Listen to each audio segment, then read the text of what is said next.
Good morning to everybody. Welcome in my YouTube channel.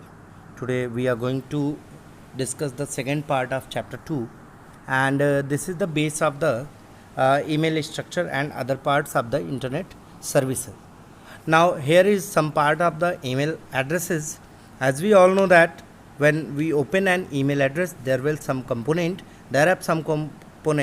and we have to discuss about them. So as पर structure of email address it is categorize in, अगर बात करें हम structure एक email address की, तो email address में हम कैसे कैसे इसको कैटेगराइज करते हैं. जो सबसे पहला पार्ट होता है that is known as a forms. अब फॉर्म्स की बात करें तो फॉर्म्स क्या होता है? This field contain the email address of the sender of email, so you need to enter the recipients address in 2 fields before composing the body of email. Forms वो place होता है जहाँ पर आप ईमेल एड्रेस इंटर करते हैं, किसकी? Sender की, और जो रिसिपिएंट होता है मतलब रिसीवर की. सेकेंड जो पॉइंट होता है दैट इज़ कॉल्ड सीसी. ध्यान रखना बेटा, that is important point. CC और बीसीसी ये दोनों आपके लिए इम्पॉर्टेंट होंगे, तो सीसी और बीसीसी को आपको याद रखना पड़ेगा. CC means it's a carbon copy page. Carbon copy की अगर बात करें तो what the use of the carbon copy? Carbon copy means कि when we send an email to the multiple receiver, अगर हम कई सारे लोगों को ईमेल एड्रेस सेंड करते हैं या फिर ईमेल हम सेंड करते हैं, तो उसमें एक हमारा कार्बन कॉपी बन जाता है जो कि ये इन्फॉर्म करता है कि हमने आपके अलावा और कितने लोगों को मेल सेंड करा था. Okay, so these are known as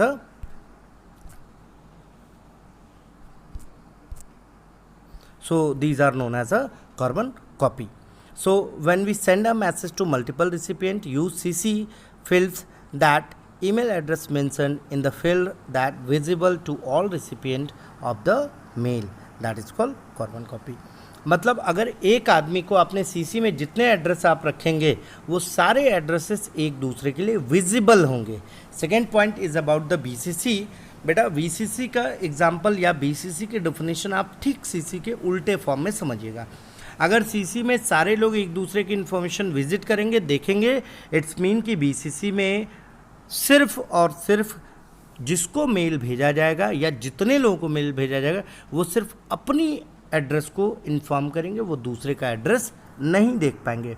it is also use to send a copy of the email to several recipient. It is known as a blind carbon copy, where if you do not want to expose your email contacts address to the main recipient, अगर आप नहीं चाहते हैं कि आपका main जो रिसिपिएंट्स हैं वो जाने कि आपने उनके अलावा और किसको किसको मेल भेजा हुआ है, तो you should must be address write in the BCC column. Okay, now second part, third part is body.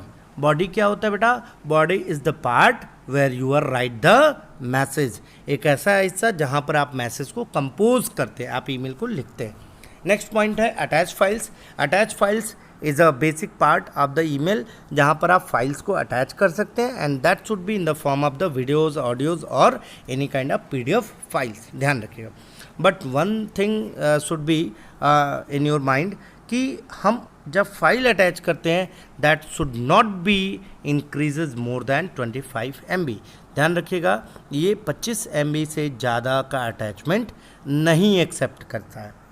Next point we have to discuss about the differentiate between the spam and junk mail, क्योंकि ये बड़ा common सा है और ये अक्सर लोग confuse हो जाते हैं कि स्पैम और जंक क्या होते हैं. Now, spam can arrive in the form of the email such as a text message via the social network. ध्यान रखिएगा, ऐसे मेल जो सोशल नेटवर्क्स के ज़रिए या फिर मैसेजेस के ज़रिए जो हमारे ईमेल पे आते हैं उनको हम स्पैम्स कहते हैं. एंड जंक क्या होते हैं? Junk mail is always in the form of an email. मतलब कि जो ईमेल्स होंगे वो जंक में आएंगे, लेकिन अगर कोई ऐसा ईमेल है जो टेक्स्ट के फॉर्म में भेजा गया है या फिर हम कह लें कि जो जनरली एक साथ कई लोगों को भेजा जाता है जो कमर्शियल पर्पजेस के लिए होते हैं, that is called spam. Spam mail often comes from a website. देखिए वही चीज़ कह रहा है, which acquire your email address because you have sign into them to avail their services or browsed their content. मतलब ईमेल जनरली वहाँ से आते हैं, स्पैम ईमेल नहीं, सॉरी, स्पैम जनरली वहाँ से आते हैं कि अगर आपने किसी वेबसाइट को विजिट किया हुआ है और आपने उस वेबसाइट को साइन इन किया है उसकी सर्विसेज को अवेल करने के लिए, मतलब यूज़ करने के लिए। बट जंक में ठीक इसके उल्टा होता है। जंक में क्या होता है, वो अननोन वेबसाइट से आती हैं, इसीलिए कहा जाता है बेटा कि जंक मेल या स्पैम मेल कभी भी सिस्टम पे ओपन नहीं करना चाहिए, इसको डायरेक्टली टिक करके डिलीट कर देना चाहिए। Now third point is spam mail is for the purpose of advertisement for the new product new services offered by the website. Simple है कि स्पैम हमारा एक तरीके का एडवर्टीजमेंट के लिए यूज़ किया जाता है, आपका किसी प्रोडक्ट या फिर किसी सर्विस के लिए जो उस वेबसाइट ने लॉन्च किया। Junk mail attempt to spread the viruses और ब्लॉक द इंटरनेट। ध्यान रखिए जंक काफ़ी खतरनाक होता है। जंक क्या करता है, आपको वायरसेस भेज सकता है या फिर आपके इंटरनेट को हैक कर सकता है, ब्लॉक कर सकता है। नाउ स्पैम में even contain mails from some contacts with whom you are not in regular touch।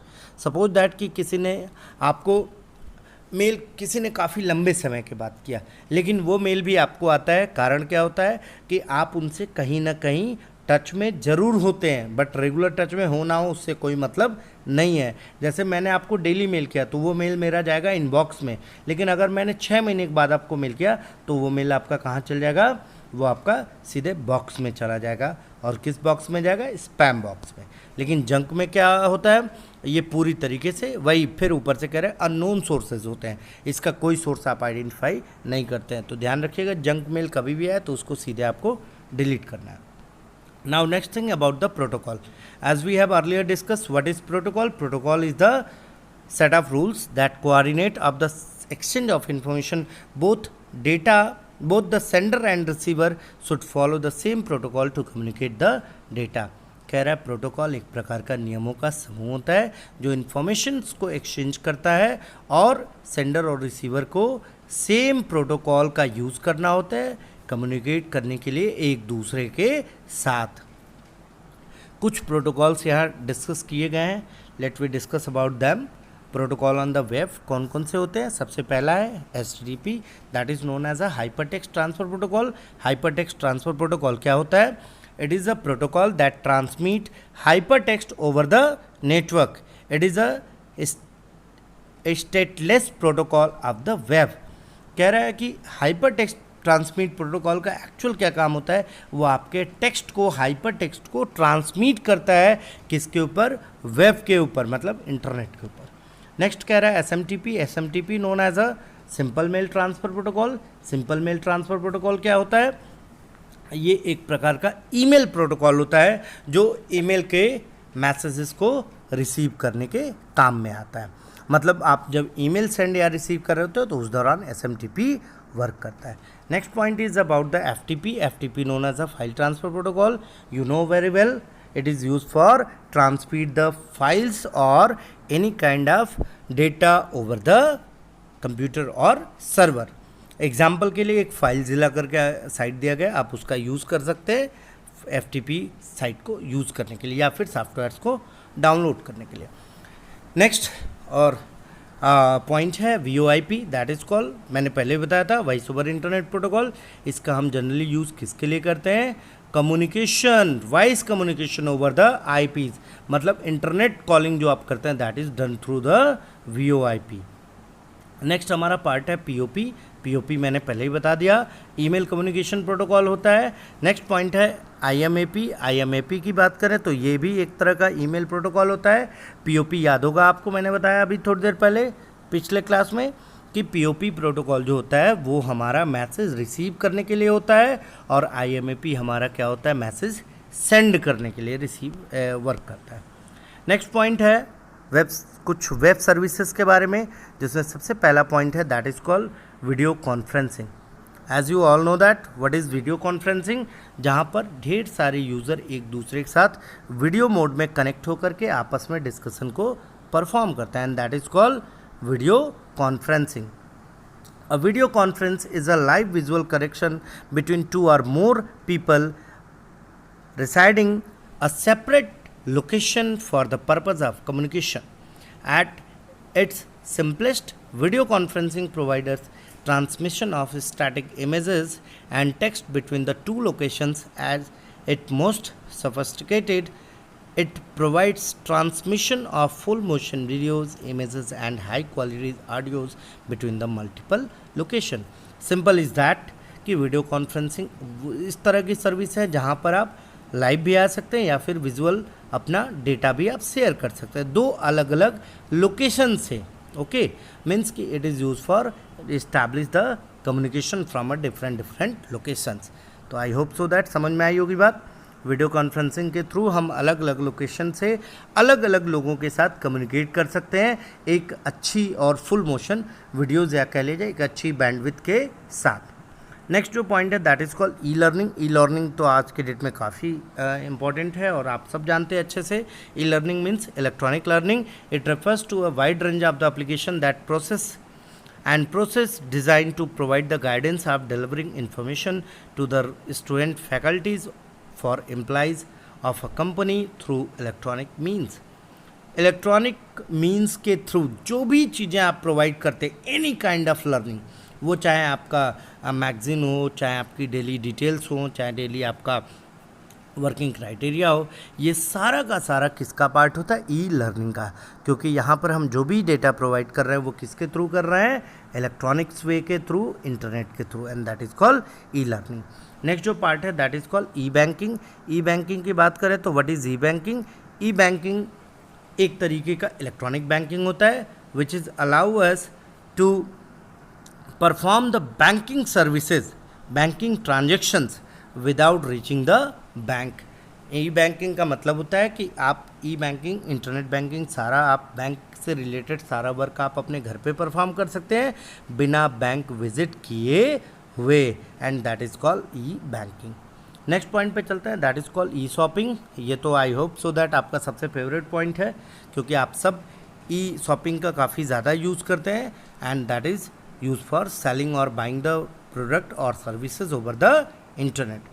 Next part है ई गवर्नेंस. ई गवर्नेंस की बात करें तो आज के डेट में हम सब maximum services use through the e governance because e-governance stand for electronic governments. It refers to integration of information and communication technology, the product, services and communication of government services.